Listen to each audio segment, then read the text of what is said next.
Jyotiba TV news కి స్వాగతం. ముందుగా బులెటిన్ లో హెడ్లైన్స్ చూద్దాం. నేడు దామోదరం సంజీవయ్య జయంతి. నివాళులు అర్పించిన ఇరు తెలుగు రాష్ట్రాల ముఖ్యమంత్రులు.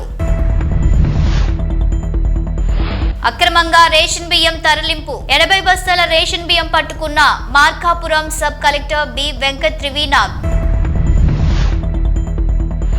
బర్డ్ ఫ్లూ సోకి చనిపోతున్న లక్షలాది కోళ్లు. బర్డ్ ఫ్లూ సోకిన కోళ్ల పూడ్చివేత ప్రక్రియను స్వయంగా పరిశీలించిన జిల్లా కలెక్టర్ చదలవాడ నాగరాణి. స్వతంత్ర భారతంలో తొలి దళిత ముఖ్యమంత్రిగా ఎన్నో ప్రజా సంక్షేమ కార్యక్రమాలకు ఆద్యుడిగా, పరిపాలనా దక్షకుడిగా పేరు పొందిన ఉమ్మడి ఆంధ్రప్రదేశ్ మాజీ ముఖ్యమంత్రి స్వర్గీయ దామోదరం సంజీవయ్య జయంతి సందర్భంగా ముఖ్యమంత్రి రేవంత్ రెడ్డి ఆ మహనీయుడి చిత్రపటానికి పుష్పాంజలి ఘటించారు. సీఎం సలహాదారు వేం నరేందర్ రెడ్డి, కార్పొరేషన్ల చైర్మన్లు పటేల్ రమేష్ రెడ్డి, మానాల మోహన్ రెడ్డి, ఎమ్మెల్యేలు నాయని రాజేందర్ రెడ్డి, కుంభం అనిల్ కుమార్ రెడ్డి, ఎడ్యుకేషన్ కమిషన్ సభ్యులు చారగొండ వెంకటేష్, మాజీ ఎమ్మెల్యే సంపత్ కుమార్, ఇతర నేతలు సంజీవయ్యకి నివాళులు అర్పించిన వారిలో ఉన్నారు. నిజాయితీకి, నిరాడంబరత్వానికి, విలువలకు మారుపేరైన దామోదరం సంజీవయ్య 104వ జయంతి సందర్భంగా ఘన నివాళులు అర్పించారు. ఆంధ్రప్రదేశ్ ముఖ్యమంత్రి నారా చంద్రబాబు, దేశంలోని తొలి దళిత ముఖ్యమంత్రిగా పనిచేసిన సంజీవయ్య జీవిత ప్రస్థానం ఆద్యంతం స్ఫూర్తిదాయకం, ఆదర్శనీయం. ఆ మహానుభావుని జయంతి వేడుకలను అధికారికంగా జరుపుకోవడం తెలుగు జాతికి గర్వకారణమని అన్నారు చంద్రబాబు. దామోదరం సంజీవయ్య జయంతి సందర్భంగా ఆయన దేశ సేవను, దళిత జనరోద్ధరణను స్మరించుకుందాం అని అన్నారు సీఎం చంద్రబాబు. మాజీ ముఖ్యమంత్రి స్వర్గీయ దామోదరం సంజీవయ్య జయంతి సందర్భంగా ఆ మహనీయునికి ఘన నివాళులు అర్పించారు మంత్రి నారా లోకేష్. బహుముఖ ప్రజ్ఞాశాలిగా, ఉమ్మడి ఆంధ్రప్రదేశ్ రాష్ట్ర తొలి దళిత ముఖ్యమంత్రిగా ఆయన ఖ్యాతికెక్కారన్నారు. తన పదవి కాలంలో అనేక విప్లవాత్మక పథకాలతో ప్రజల అభ్యున్నతికి విశేషంగా కృషి చేశారని, నమ్మిన విలువలకు జీవితాంతం కట్టుబడిన వ్యక్తి దామోదరం సంజీవయ్య అని వివరించారు నారా లోకేష్. ఆయన జయంతి వేడుకలను కూటమి ప్రభుత్వం అధికారికంగా నిర్వహిస్తోందని, దామోదరం సంజీవయ్య ఆశయ సాధనకు కృషి చేద్దామని పిలుపునిచ్చారు. ప్రకాశం జిల్లా ఖమ్మంలో ప్రభుత్వం పేదలకు ఇచ్చే రేషన్ పక్కదారి పట్టింది. బియ్యం అక్రమ రవాణా యథేచ్ఛగా సాగుతుంది. భారీగా రేషన్ బియ్యాన్ని బేస్తవారిపేటలోని ఒక రైస్ మిల్లుకు తరలిస్తున్నట్టు సమాచారంతో రావడంతో ఖమ్మంలోని ప్రధాన రహదారిలో గల ఒక ఇంటిలో నుండి సుమారు 80 బస్తాల రేషన్ బియ్యాన్ని ఒక ఐచల్ లారీలో ఎక్కించి తరలిస్తుండగా Markapuram sub collector B Venkat Trivinag ration బియ్యంతో ఆగి ఉన్న లారీ పట్టుకున్నారు. కలెక్టర్ తో పాటు ఖమ్మం తహసీల్దార్ వి కిరణ్, బేస్తవారిపేట తహసీల్దార్ జితేంద్ర, విఆర్ఈలు, పోలీసులు పాల్గొన్నారు. బర్డ్ ఫ్లూ సోకిన మరియు వ్యాధితో చనిపోయిన కోళ్లను పూడ్చివేత చేపట్టారు అధికారులు. తణుకు మండలం వేల్పూరులోని బర్డ్ ఫ్లూ సోకిన కోళ్ల పూడ్చివేత ప్రక్రియను జిల్లా కలెక్టర్ చదలవాడ నాగరాణి స్వయంగా పరిశీలించారు. పశు సంవర్ధక, వైద్య ఆరోగ్య శాఖ అధికారులతో కలిసి పీపీఈ కిట్ ధరించిన కలెక్టర్ నాగరాణి స్వయంగా కోళ్ల ఫారాల్లోకి వెళ్లి కోళ్ల పూడ్చివేత ప్రక్రియపై ఆరా తీశారు. శాస్త్రీయ పద్ధతిలో అత్యంత జాగ్రత్తగా పూడ్చివేత చేపట్టాలని కోరారు. కలెక్టర్ ప్రజలు ఆందోళనకు గురి కావాల్సిన అవసరం లేదని తెలిపారు.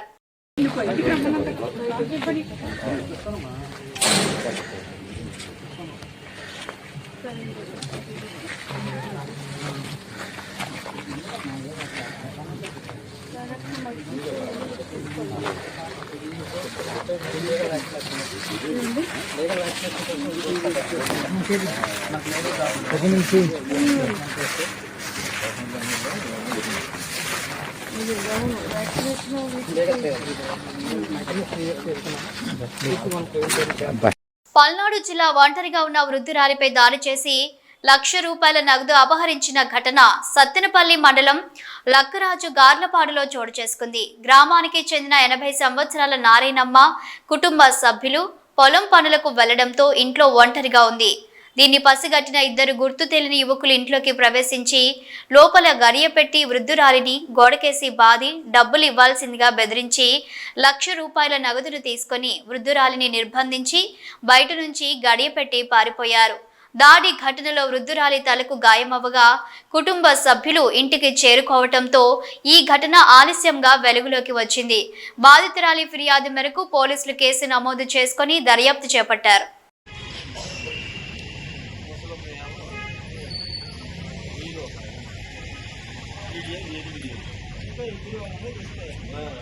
భారతీయ రైళ్లలో సేవా లోపాలపై ప్రయాణికులు నిత్యం సోషల్ మీడియాలో ఫిర్యాదులు చేస్తుంటారు.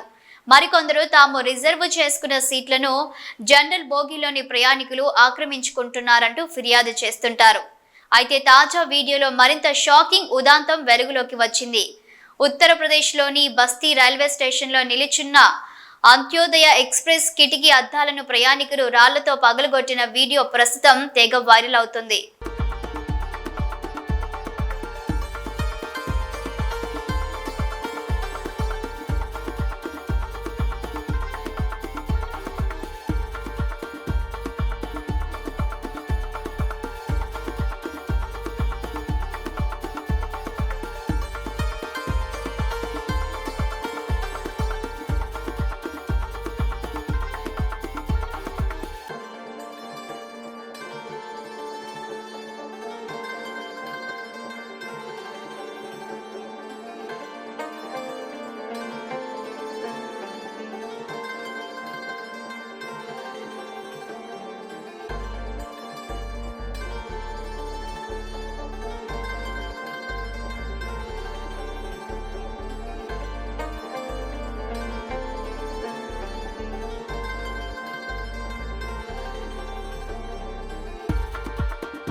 గుడివాడ జిల్లా నందివాడ మండలం పుట్టగుంట గ్రామంలోని పల్లెకారుల సొసైటీకి సంబంధించిన భూములన్నీ ఆక్రమణకు గురయ్యాయని, ఈ సమస్యను పరిష్కరించాలంటూ పల్లెకారుల సొసైటీ సభ్యులు ప్రజావేదిక వద్ద ఎమ్మెల్యే వెనిగండ్ల రాముకు వినతి పత్రం అందజేశారు.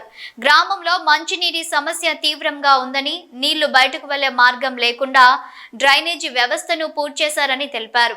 సొసైటీ చెరువులను ఆక్రమించి రొయ్యల సాగు చేస్తున్నారని, అలాగే సొసైటీకి చెందిన గుంటలు గోతులు ఆక్రమించారని తమకు న్యాయం చేయాలని కోరారు.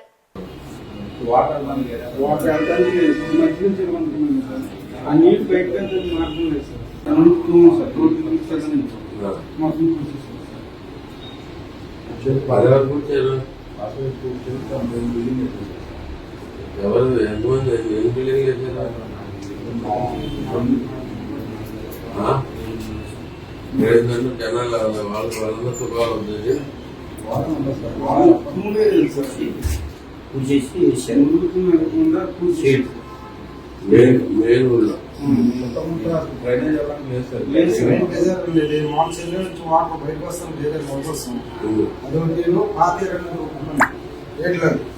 అది కూడా మామూలుగా ఇక్కడ ఆక్రమణ చేసుకుని చెరువులను తొలగిస్తున్నాం సార్.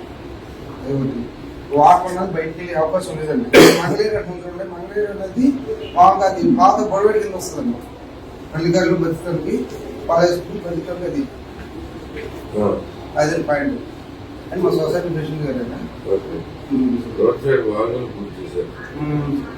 మరి తర్వాత ఎంతమంది సంబంధించి దీంట్లో మనం వెళ్ళంటే జనాలు వాళ్ళు ఎవరన్నా ఇబ్బంది పడేవాళ్ళు ఎవరున్నారు? ఒక 6-7 కుటుంబాలు ఉన్నాయి నాకు. వాళ్ళకి ఇబ్బంది అంటే ఈ ముసుకు వెళ్ళేదండి, ముసుకు వెళ్ళేది వాళ్ళకి ఇబ్బంది. మళ్ళీ తర్వాత ఇబ్బంది పడే ఏది లేదు. ఇంకా చేతులు పూర్తి చేసి చెరువులు గవర్నమెంట్ భూమి మామూలుగా దాని మీద మాకు ఒక వారానికి ఒక 10 రూపాయలు మేము రూపాయలు తినడానికి అవకాశం ఉంది మాకు. అయితే నేను వాటర్ అనేది కొంతమంది తిరగలంటే ఆ బోధ అనేది వదిలిపెట్టుకుని కొంతమంది మేలుకున్నారు. వారానికి ముందు కొంతమంది బోధనలు వదిలిపెట్టుకుని కొంతమంది మేలుకున్నారు. కొంతమంది ఏంటంటే డైరీగా పూజ చేసి అది పెద్దలకైనా పూడ్చినప్పుడు మనం పూర్తి ఏంటి అన్నట్టుగా పూజ చేసుకున్నాడు. బుడమేరు దాటాలి సార్.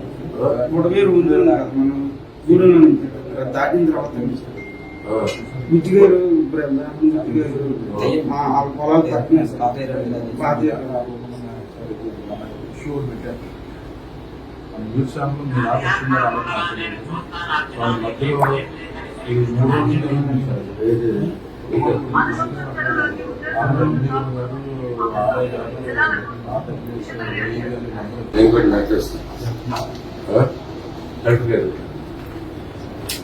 పెట్టండి దాన్ని ఫాలో అప్ చెప్పింది స్టాంప్ సొసైటీలో స్టాంప్ వాళ్ళంతా చేసి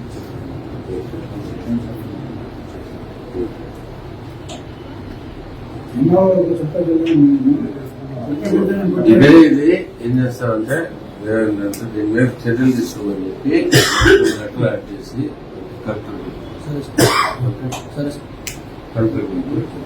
టిబేటియన్ బౌద్ధ మత కేంద్రంలో బండి సంజయ్ పర్యటన. కేంద్ర మంత్రికి సమస్యలను వివరించిన టిబేటియన్ శరణార్థులు. సానుకూలంగా స్పందించిన కేంద్ర మంత్రి దలీలామాతో బండి సంజయ్ భేటీ. కేంద్ర హోంశాఖ సహాయ మంత్రి బండి సంజయ్ కుమార్ 2 రోజుల పర్యటనలో భాగంగా కర్ణాటకలోని మైసూర్ జిల్లాలోని టిబేటియన్ శరణార్థుల పునరావాస కేంద్రమైన బైలాకుప్పెకు సందర్శించారు. 1950లో టిబెట్ ను చైనా ఆక్రమించిన సమయంలో వేలాది మంది టిబేటియన్ శరణార్థుల ఇండియాకు తరలివచ్చారు. టిబేటియన్ బౌద్ధ మత కేంద్రం ప్రస్తుతం బైలాకుప్పెలో ఉంది. ఈ ప్రాంతంలో 15,000 మందికి పైగా టిబేటియన్ శరణార్థులు నివసిస్తున్నారు. టిబేటియన్ బౌద్ధ సంప్రదాయాలకు అనుగుణంగా అనేక మఠాలు, మఠ పాఠశాలలు, దేవాలయాలను నిర్మించుకున్నారు. ఈ నేపథ్యంలో టిబేటియన్ శరణార్థుల స్థితిగతులు, సమస్యలను తెలుసుకునేందుకు బైలాకుప్పెకు విచ్చేసిన కేంద్ర మంత్రి బండి సంజయ్ కు బౌద్ధ మత గురువు 14వ దలైలామా ప్రతినిధి జుగ్మే జిగ్నే, మైసూర్ కాలనీల ప్రధాన ప్రతినిధి జూనియర్ జుగ్మే సుల్రాన్, జిల్లా మైనార్టీ అధికారి శిల్ప, స్థానిక అధికారులు ఘన స్వాగతం పలికారు. అనంతరం బైలాకుప్పెలోని FTCI గెస్ట్ హౌస్ నుండి స్థానిక గోల్డెన్ టెంపుల్ ను దర్శించారు. గోల్డెన్ టెంపుల్ విశేషాలను బౌద్ధ మత గురువుల ద్వారా అడిగి తెలుసుకున్నారు. అందులో భాగంగా పద్మ సంభవ, బుద్ధ, అమితాయుస్ల ఎత్తైన 40 అడుగుల భవ్య విగ్రహాలను దర్శించుకున్నారు. గోల్డెన్ టెంపుల్ తో పాటు పెనూర్ రింపూచే సమాధి, సరాలాచే philosophy university temple, organic research training center, old age హోమ్లను సందర్శించారు స్థానిక అధికారులు. బౌద్ధ మత గురువులతో సమావేశమై వారు ఎదుర్కొంటున్న సమస్యలను అడిగి తెలుసుకున్నారు. 1950లో టిబెట్ నుండి ఇండియాకు వలస వచ్చిన వారిలో చాలా మందికి ఆధార్ కార్డులు లేవని, తమ ప్రాంతంలో ప్రత్యేకంగా ఆధార్ కేంద్రాన్ని ఏర్పాటు చేయాలని కోరారు. త్వరలోనే వాటి పరిష్కారానికి కృషి చేస్తానని హామీ ఇచ్చారు. బండి సంజయ్ 14వ బౌద్ధ మత గురువు దలైలామాతో భేటీ అయ్యారు.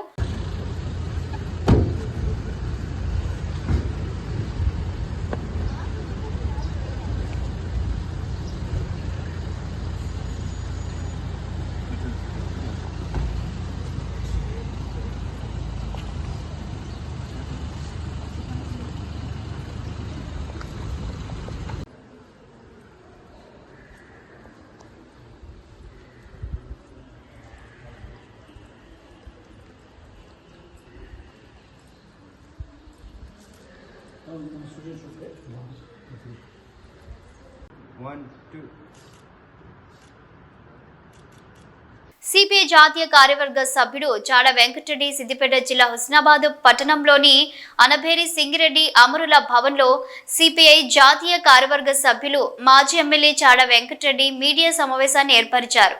ఈ సమావేశంలో ఆయన మాట్లాడుతూ సుప్రీంకోర్టు ఫిరాయింపుల చట్టంపై, నేరపూరిత రాజకీయాలపై, ఉచిత పథకాలపై ఎన్నో సలహాలు, సూచనలు ఇచ్చినప్పటికీ కేంద్ర రాష్ట్ర ప్రభుత్వాలు ఏమాత్రం పట్టించుకోవడం లేదన్నారు. రాజకీయ నాయకులపై 5,000 రూపాయలకు పైగా కేసులు వివిధ రాష్ట్రాల్లో పెండింగ్ లో ఉన్నాయని, సరియైన చర్యలు తీసుకోవడంలో విఫలమవుతుందన్నారు. దేశ ప్రధాని మోదీ తన సొంత చట్టాలతో పెద్ద పెద్ద సంస్థలకు కొమ్ము కాసేలా వ్యవహరిస్తున్నారని ఆరోపించారు. రైతు చట్టాలపై ధర్నాలు చేసినా పట్టించుకోవడం లేదన్నారు. గత బీఆర్ఎస్ ప్రభుత్వం ఎమ్మెల్యేల పార్టీ ఫిరాయింపులను ప్రోత్సహించిందని, నేటి కాంగ్రెస్ ప్రభుత్వం కూడా తక్కువేం కాలేదన్నారు. ఇలాంటి పరిస్థితుల్లో అసెంబ్లీ స్పీకర్ సరైన నిర్ణయం తీసుకోవాల్సిన ఆవశ్యకత ఎంతైనా ఉందని గుర్తు చేశారు. ఒక పార్టీలో గెలిచిన వారు పార్టీ ఫిరాయిస్తే పదవి కోల్పోయేలా చట్టాన్ని తేవాలని ఆయన డిమాండ్ చేశారు. బీసీ కులగణన తిరిగి చేయడం శుభ పరిణామమని స్వాగతిస్తున్నానన్నారు. ఈ మీడియా సమావేశంలో సిద్దిపేట జిల్లా కార్యదర్శి మంద పవన్, గడిపే మల్లేశం, జాగిరి సత్యనారాయణ, మేడల రమేష్, కొమ్ముల బాబు, ఐలైన సంజీవరెడ్డి, గూడ పద్మ, విజయ, ఎగ్గోజి సుదర్శనాచారి, మల్లారెడ్డి, భాస్కర్, గోపి తదితరులు పాల్గొన్నారు. ఇంకా కొంతమంది మిగిలిపోయారు అనేటువంటి ఒక చర్చ, విమర్శ కనపడుతున్నది. అందుకని ఏదేమైనా నిన్న మరి ముఖ్యమంత్రి గారు మొత్తం ఉప ముఖ్యమంత్రి మంత్రివర్గము లేదా అందరు ఉద్యోగులు కలిసి దీన్ని మళ్ళీ ఏదైతుందో మళ్ళీ రెండవసారి మళ్ళీ రీసర్వే చేయడానికి ఈ 16 నుంచి 27 దాకా రీసర్వే చేయడానికి మళ్ళీ ఆదేశించారు. ఇది మంచి పరిణామంగా నేను భావిస్తున్నాను. ఎందుకంటే హర్షించదగ్గ పరిణామం. ప్రజలందరిలో చర్చ ఉన్నది. ఇది అది సర్వే పూర్తి కాలేదని బాగున్నది. ఈ సర్వే ఇంకా అవకాశం తప్పేదన్నారు మళ్ళీ తెచ్చుకొని ఇప్పుడు మళ్ళీ పేరు నమోదు చేసుకుని అంటున్నాను. మంచిదే.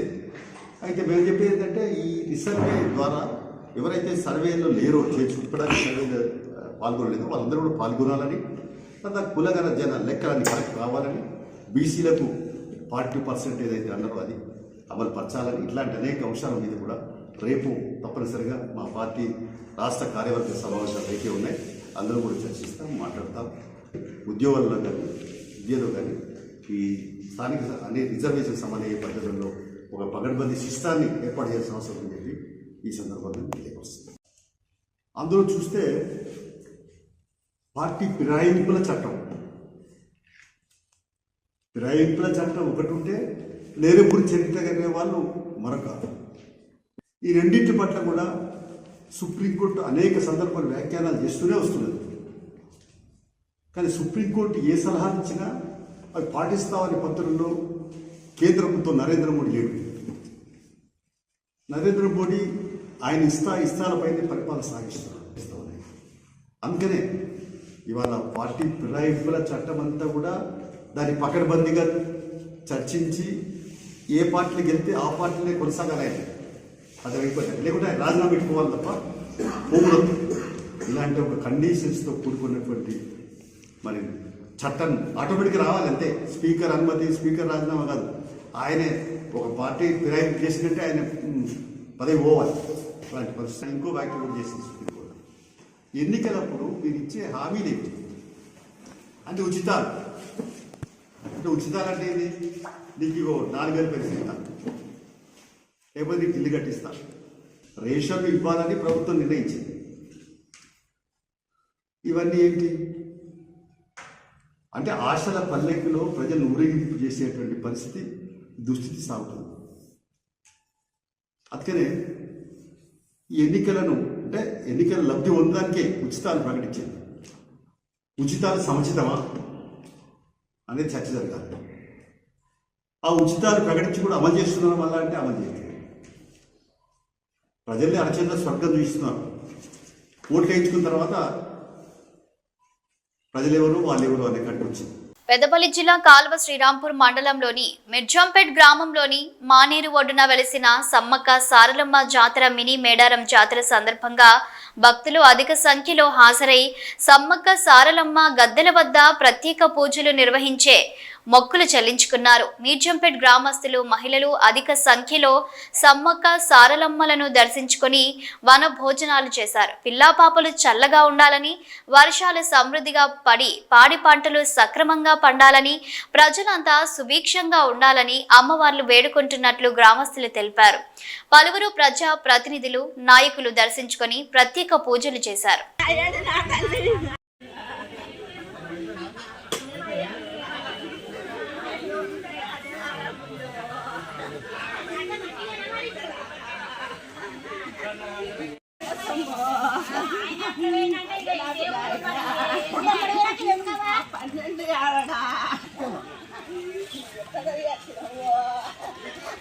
Nama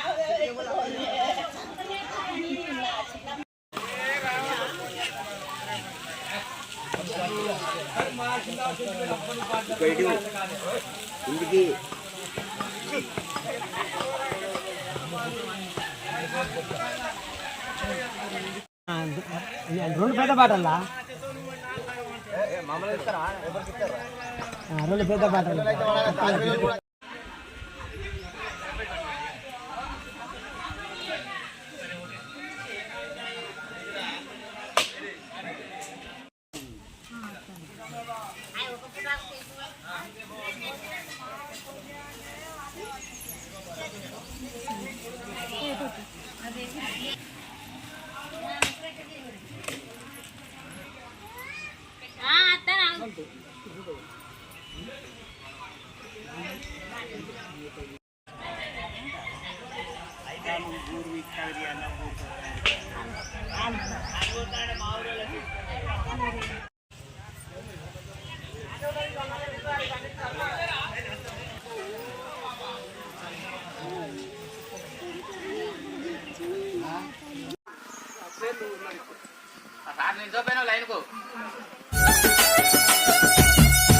నిరుద్యోగులు, ఉద్యోగులు, విద్యా వ్యవస్థ, మహిళా సాధికారతలని 4 అంశాలతో రాజకీయాలకు వచ్చినట్లు బీఎస్పీ ఎమ్మెల్సీ అభ్యర్థి ప్రసన్న హరికృష్ణ పేర్కొన్నారు.